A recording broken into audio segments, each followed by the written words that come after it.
Puji Tuhan, kita bersyukur Tuhan boleh pelihara kita sampai pada saat ini. Oleh karena itu kita harus tetap berjuang untuk menjadi murid bagi Kristus. Murid yang sejati, murid yang selalu mau belajar. Oleh karena itu pada saat ini mari kembali kita buka hati untuk belajar firman Tuhan. Mari kita berdoa. Bersyukur untuk pertolongan-Mu yang memungkinkan kami boleh ada sampai pada saat ini. Dengan berbagai situasi keadaan, perjalanan yang mungkin berliku, tetapi kami tetap berpaut kepada Engkau dan terus berjuang untuk menjadi pengikut-Mu yang sejati. Oleh karena itu Tuhan terus perlengkapi kami, sehingga kami boleh menjadi alat bagi kerajaan-Mu. Di dalam nama Tuhan Yesus, haleluya, amin. Bapak, Ibu, Saudara, kita masih ada di dalam kitab Kisah Para Rasul pasal yang pertama. Ya, masih di ayat yang ketiga, belum selesai ya. Bunyinya, kepada mereka ia menunjukkan dirinya setelah penderitaannya selesai. Dan dengan banyak tanda ia membuktikan bahwa ia hidup. Sebab selama 40 hari ia berulang-ulang menampakkan diri dan berbicara kepada mereka tentang kerajaan Allah. Ya, kita masuk di bagian yang terakhir. Bicara tentang kerajaan Allah. Secara teologis, ya, Tuhan Yesus punya 3 jabatan. Itu sebagai raja, sebagai imam, sebagai nabi. Raja itu kan kita tahu. Raja itu identik dengan penguasa. Dan Yesus disebut sebagai raja itu dalam kaitannya dengan pemerintahan Allah. Pemerintahan Allah baik pada masa kini maupun di masa yang akan datang. Jadi kita hidup di dalam dua pengaruh. Pengaruh kerajaan Allah dan kerajaan dunia.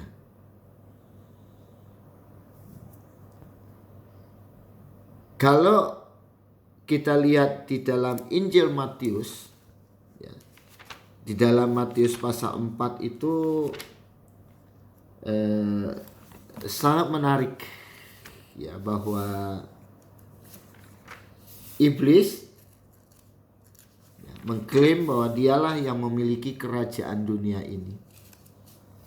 Dan sering sekali kita sebagai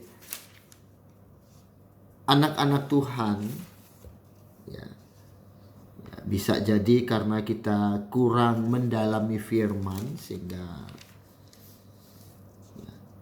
cenderung mengikuti kerajaan dunia dibandingkan dengan kerajaan Allah. Nah, kenapa? Ya, alasannya ada di sini. Ya, dalam Matius 4. Ya. Matius 4 ya, di dalam ayat yang ke-8. Ya, Matius 4 ayat yang ke-8. Dan iblis membawanya pula ke atas gunung yang sangat tinggi dan memperlihatkan kepadanya semua kerajaan dunia. Ya, semua kerajaan dunia dengan kemegahannya. Ada istilah ya, dunia gemerlap, ya, dugem. Dan ayat yang ke-9, dan berkata kepadanya, semuanya itu akan kuberikan kepadamu. Ya. Jadi saya ya tidak heran juga kalau ada pertanyaan, ya, mengapa orang cenderung lebih tertarik dengan dunia? Ya karena ini, ya, kemegahannya. Kemegahannya.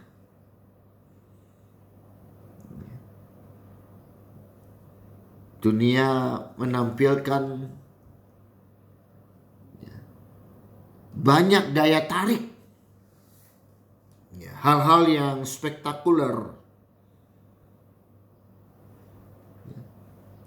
sehingga saya memang juga bergumul, ya, bagaimana ya gereja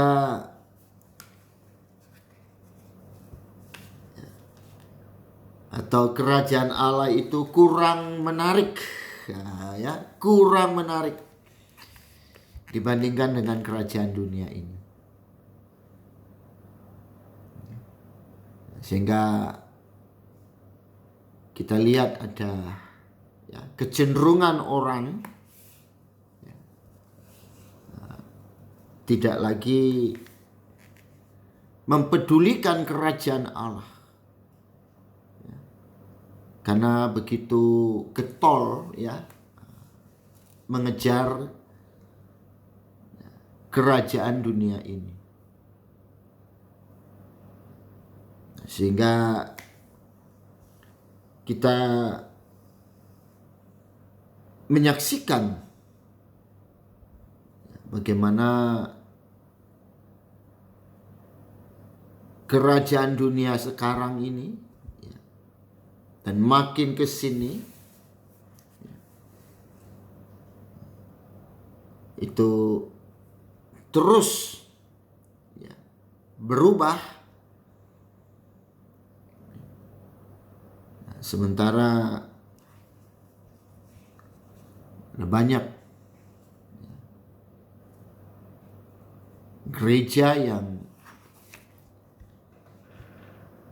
tidak lagi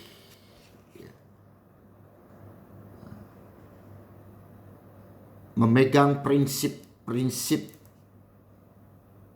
kerajaan Allah di dalam tata kelolanya. Jadi saya hendak mengatakan kalau Tuhan Yesus mendirikan gereja ada di dunia ini dengan tujuan untuk mengatasi kerajaan dunia yang penuh dengan ketidakadilan, yang memunculkan banyak penderitaan.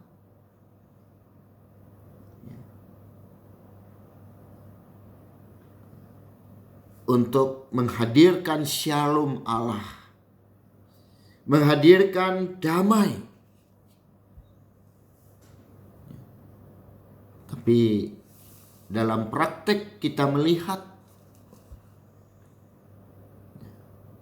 bukan gereja yang menghadirkan kerajaan Allah untuk memperbaiki dunia, tapi justru nilai-nilai kerajaan dunia masuk ke dalam gereja untuk merusak. Banyak sekali kita lihat sekarang ini mengatasnamakan pelayanan, tapi justru dalam praktek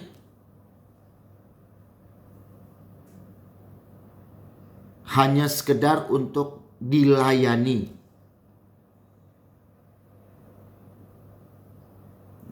banyak kita berdoa supaya menjadi Allah Tuhan. Tapi dalam praktek kita memperalat Tuhan. Sehingga terjadilah berbagai kisruhan, perselisihan dalam gereja. Oleh karena itu Bapak, Ibu, dan Saudara yang saya kasihi, kerajaan Allah itu harus disambut dengan pertobatan.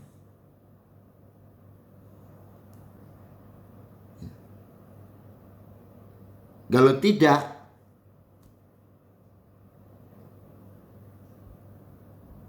kita bisa tertipu.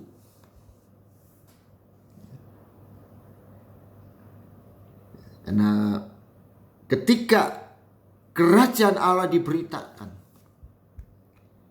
maka kita harus menyambutnya dengan pertobatan. Jadi berita tentang pertobatan itu masih menjadi berita yang utama, berita yang sentral dalam kehidupan bergereja. Karena gak mungkin kita bisa melayani Tuhan tanpa pertobatan. Jadi kita harus berhati-hati. Nah, kita melihat sekarang ini orientasi, motivasi, pelayanan gereja ini sudah keluar dari nilai-nilai kerajaan Allah. Sehingga banyak kerajaan-kerajaan lain yang ada di dalam gereja. Percayalah saya,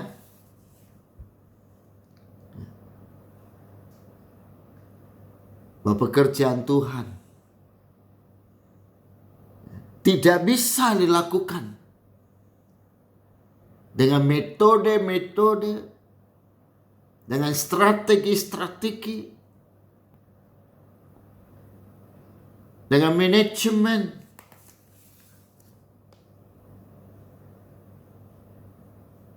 yang dari dunia ini.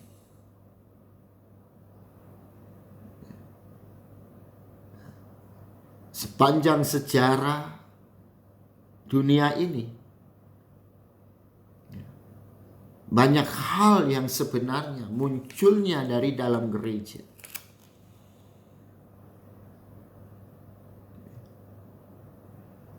Sepanjang gereja itu secara konsisten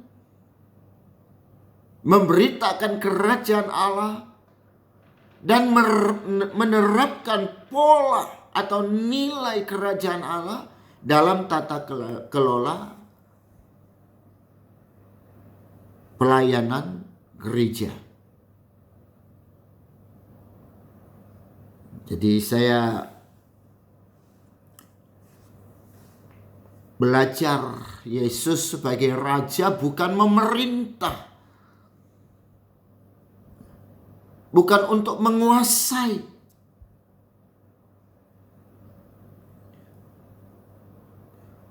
bukan sekedar duduk di tahta kerajaan untuk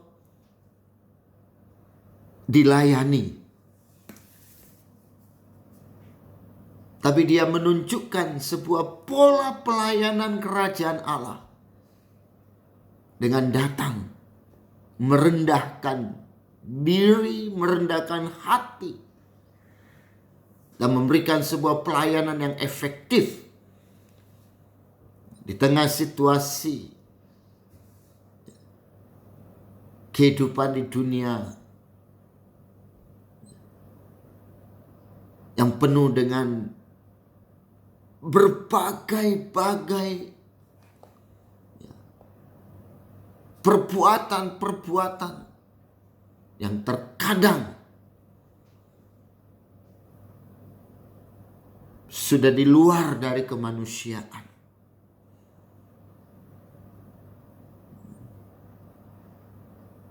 Nah, jadi kalau kita sebagai orang Kristen yang mau belajar, maka kita akan menemukan rumus-rumus kerajaan Allah yang bisa memampukan kita untuk mengalahkan kerajaan dunia ini.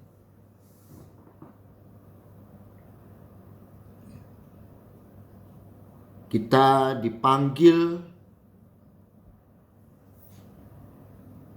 bukan hanya sekedar berbicara nanti mati masuk surga. Tapi kerajaan Allah itu harus dihadirkan oleh setiap orang yang percaya, baik sekarang di bumi dan kelak di dalam kekekalan surga. Makanya kerajaan Allah juga selalu disebut dengan kerajaan surga. Nah, tugas kita sebagai orang Kristen bukan semata-mata membawa orang pergi ke surga. Tapi yang terutama tugas kita sebagai orang Kristen adalah bagaimana menghadirkan surga ada di bumi.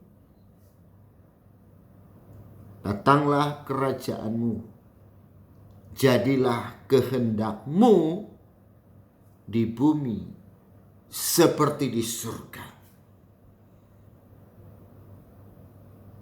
Nah, saya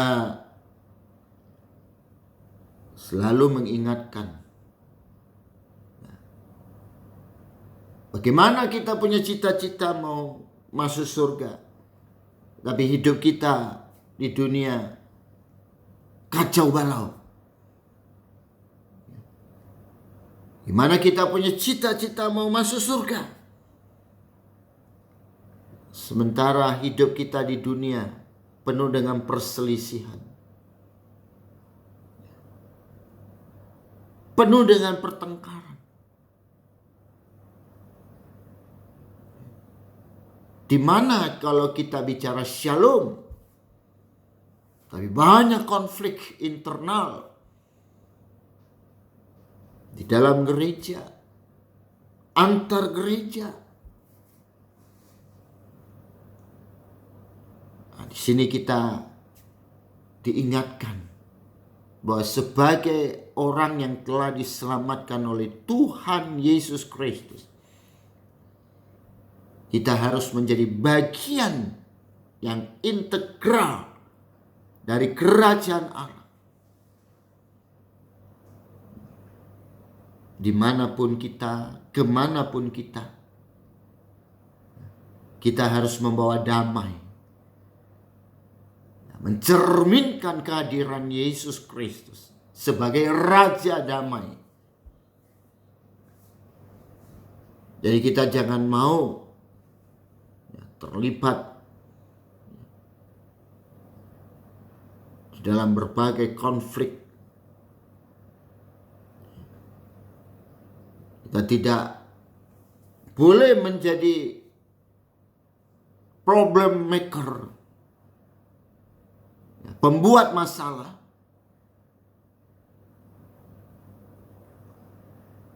Tapi kita harus menjadi problem solver, problem solving. Mampu dengan hikmat dari Allah mengatasi masalah untuk hadirnya damai. Berbahagialah orang yang membawa damai. Itulah kata Alkitab. Puji Tuhan, mari kita bersama mewujudkan suatu persekutuan